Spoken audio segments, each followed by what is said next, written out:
This is Mr. Raphael, and in this screencast I'll model for you how I go about writing the opening paragraph for my Explorer report.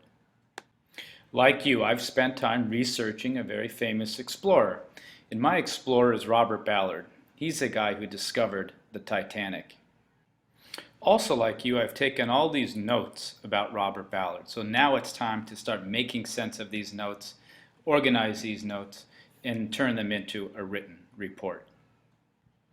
I know that an opening paragraph or introductory paragraph is supposed to be short.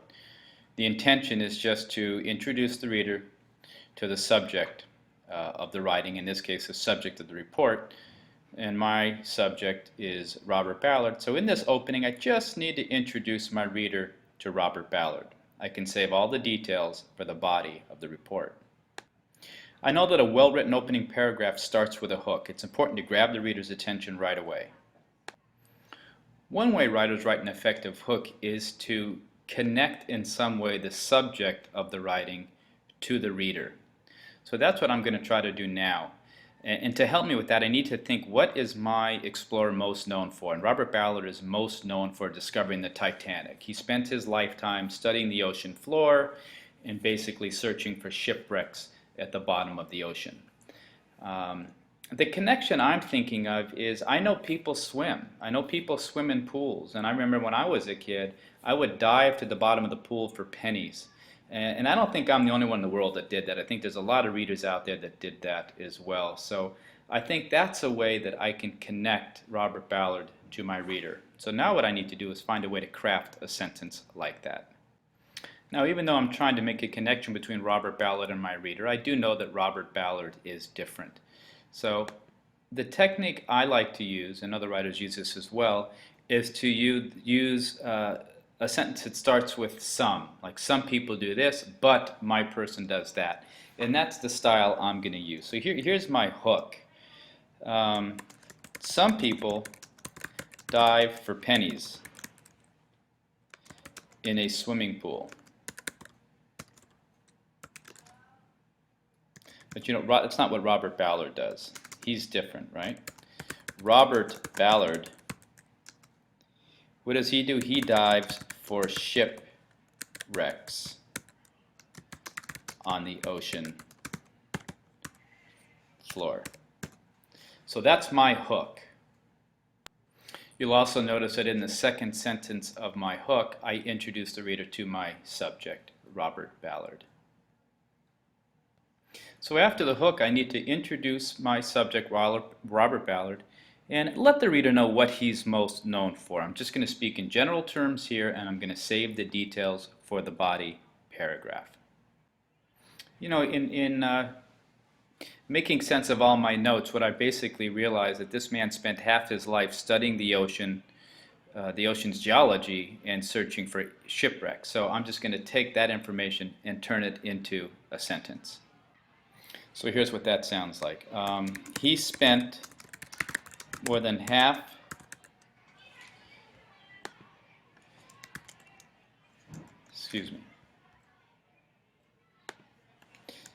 So he spent more than half his life exploring the ocean's geology, and searching for shipwrecks. Okay? So this is kind of a summary of what he's done. In one sentence, I've written a summary sentence of what he spent most of his life doing. And now I need to add what he's most famous for. And he's most famous for discovering the Titanic. So his most famous, and I even like to use the word famous, achievement it came in 1985.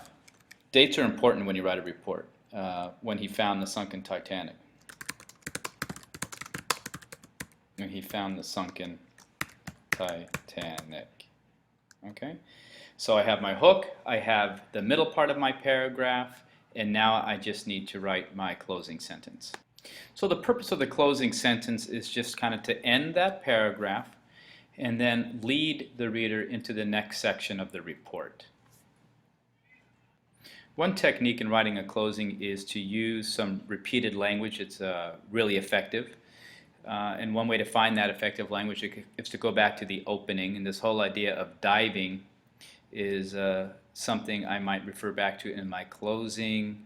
And there's this idea of kind of relating the closing and the hook. And that's sometimes an effective technique. Basically, I just want to lead my reader, want my reader to get to the next part of the report where I start talking about Robert Ballard in more detail. So what I'm thinking is, I want to make an invitation. I want to invite my learner. So come, or my reader, come learn about this fascinating explorer. I don't want to keep saying Robert Ballard, Robert Ballard, Robert Ballard. So I use fascinating explorer to refer to him. And to just have some fun, use some playful language.